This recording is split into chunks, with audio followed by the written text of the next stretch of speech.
Welcome back to the Backwoods Gourmet. Today we're going to do another southern favorite for you. That's going to be sausage gravy with biscuits. It's breakfast time, day after Hurricane Hermine, and the weather's beautiful. Y'all stay tuned.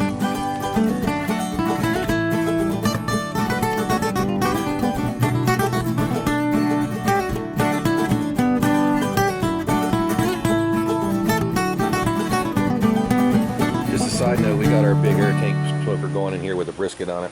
You see that baby sitting right there. 253, running perfect. That's for dinner. If you want to see how to make a brisket start to finish, go and see our video, how to make a brisket start to finish. I'll put the link down there for you. Yeah, we got about 3/4 of a chimney of charcoal going, since we're going to cook two things here. And at this point, I think we're going to go ahead and spread those out and start preheating this number 12. Preheat this time. We got 9 on the bottom. Let's go ahead and go with 15 on the top. And I think today we're going to probably stack these guys. We're going to start our sausage.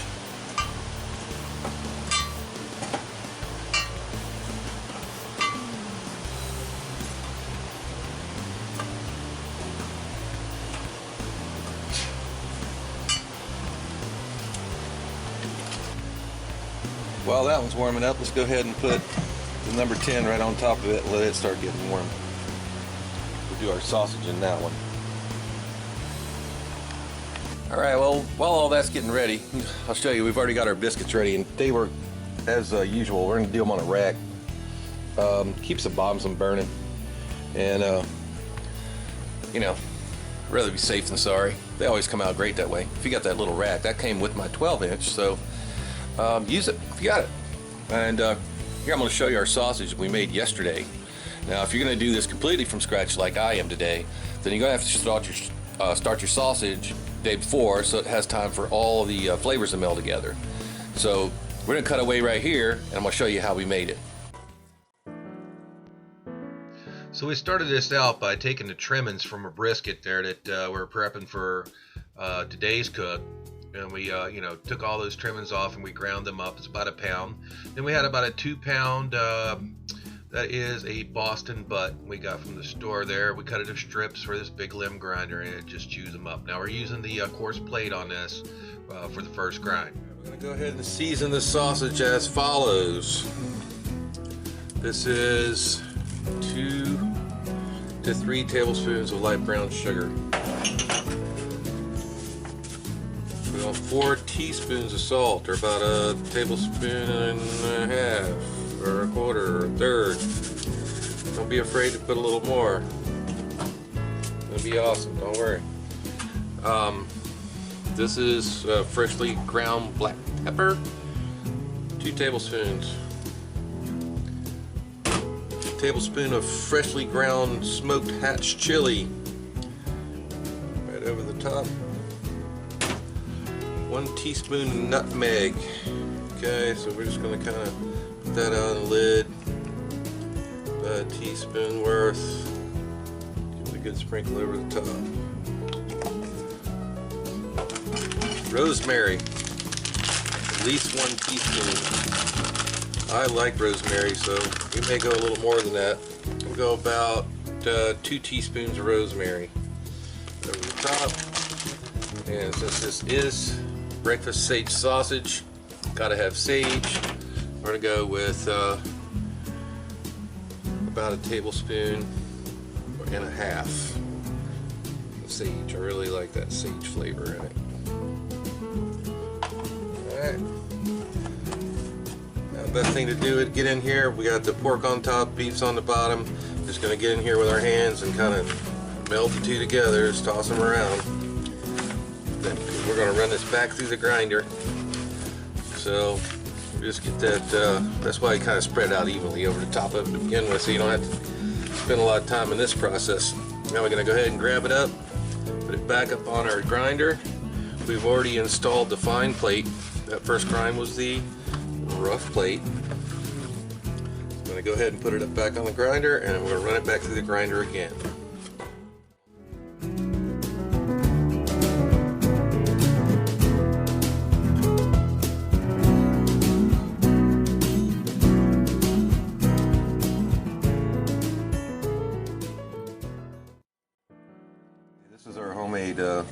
breakfast sausage. I just took it out of the fridge. We just left this loose so because we're going to break this all up and brown it off in the Dutch oven. Here, our number 12's been heating up for a little while. We took the little one off and put it just on a pile of coals. We need just direct heat for that one.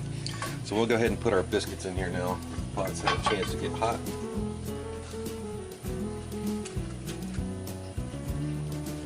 And you want to do this very carefully on a hot pot.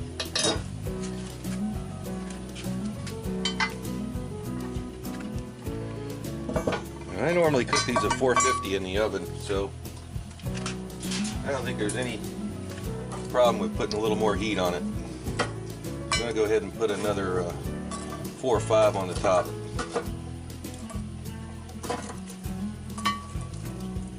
Especially since this is Kingsford we're using, which again, as we talked about earlier in earlier videos, gets hot fast but dies out pretty quick. It's only a 15-minute cook time for your biscuits at 450. It's going to be a little longer here because we're going to be running maybe 400 at best. Alright, that pan is nice and hot now, so we're going to go ahead and start putting our sausage in. And you just want to brown this like you would ground beef. You want to cut it up. Originally this recipe, I'm sure, was developed a way to make a little bit of sausage go a long ways. So you don't have to kill it with it. We're going to put about maybe a little more than half a pound in there for this size batch. And just go ahead and start browning it off. Yeah, a little more. That really smells good already. So just let that brown up.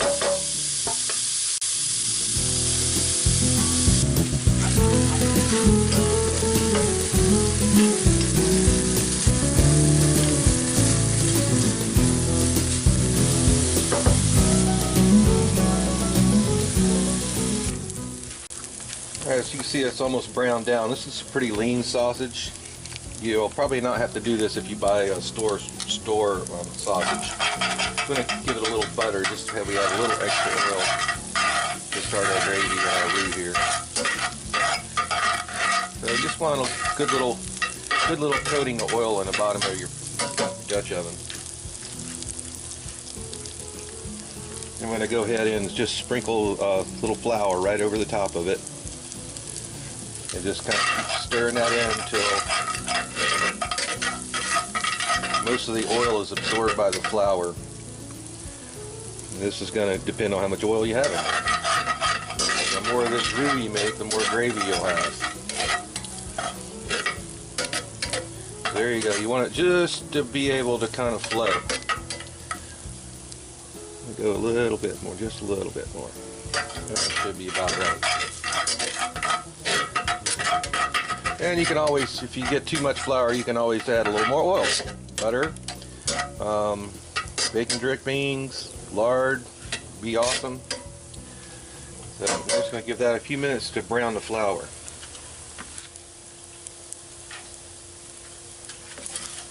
Alright, I can see that flour now is starting to get a little bit of a tan color to it. You don't want to go real brown on it. Now we're going to go ahead and make the gravy.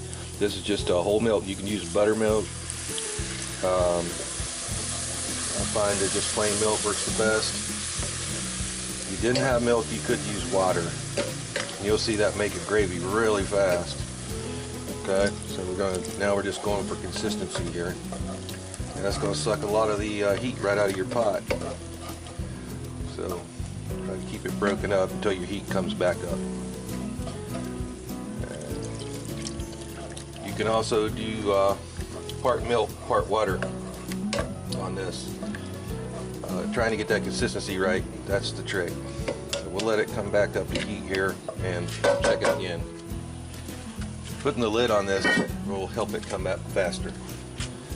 Okay, put the lid on just a minute or two. You see it's all come back up to a boil. So our gravy's pretty much done there.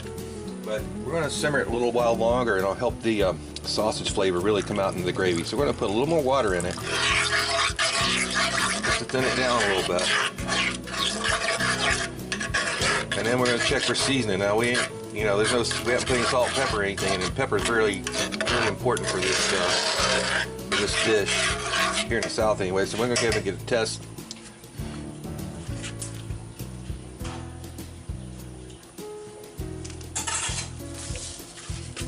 We're going to go about a teaspoon of salt in there.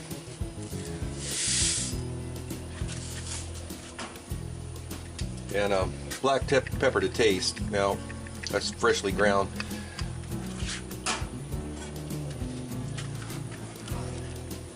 My taste is generally a lot of pepper, but Mrs. Backwoods is not necessarily so keen on it, so I can always add a little more to mine later.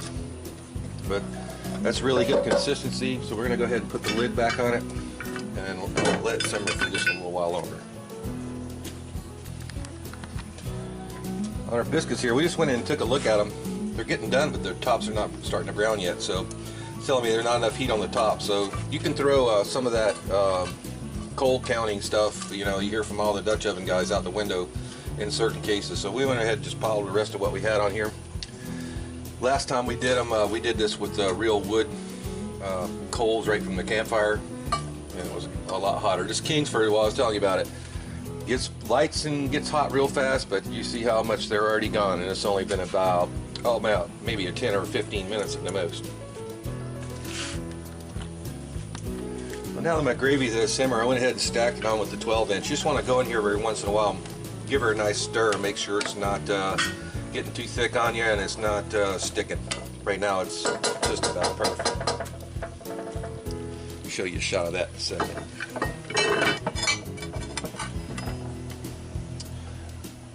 Maybe a couple more minutes. Alright folks, time for the plate up, and these look gorgeous. Biscuits didn't quite rise as much as they usually do. Our baking powder could be a little old, but it's okay. They're going to get smothered in gravy. There's our biscuit. Now I come over, let's grab our pot lifter there, it's still pretty hot. Gravy looks awesome. Perfect consistency.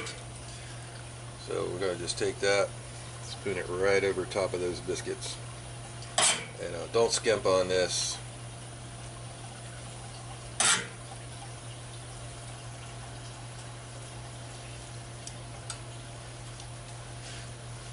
So there you go, Southern biscuits and gravy, both done on the Dutch oven. Hey, thanks for watching the Backwoods Gourmet today. The biscuits and gravy was pretty good. Hey, only suggestion I would make is on those biscuits, hey, load the top of that thing up right from the start with the with coals. Don't hold back there. Get a little more heat from the top. They'll brown a little quicker. Probably rise a little better. So my only suggestion to that, the gravy and sausage was phenomenal. Probably the best I've made, and that was because I used the homemade sausage that we made here yesterday. So as always, thanks for watching. Keep sharing, subscribing. Hey, and I want to give a big shout out to the over 1,500 subs that we have now.